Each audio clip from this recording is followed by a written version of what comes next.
ولسه في ناس هتيجي في الطريق. طبعا سياده اللواء على سفر وهو هنا من بدري اصلا، فهنقول اهلا وسهلا بالساده الحضور، كل احد باسمه، بكل ايات الشكر والترحاب. بقول لكم كل سنه وانتم طيبين طبعا، وميرسي جدا جدا على التهنئه الجميله اللي كلكم اصلا اثنيتوا عليا بيها، وبنشرف كلنا طبعا سياده اللواء وجيه امين على تشريفه لينا، وعلى وعده ان احنا ان شاء الله ان شاء الله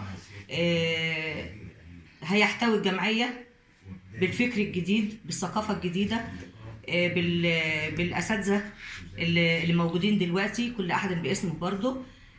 سياده اللواء قال لي اديني تفصيله عن شخصيه كل واحد عشان يقدر يحطه في المكانه بتاعته، تمام. وده كل اللي اقدر اقوله دلوقتي. هو بقيه الكلام طبعا سياده اللواء هيقوله. طبعا احسن حاجه نبتدي بيها طبعا القران الكريم والسلام الجمهوري. السلام الجمهوري.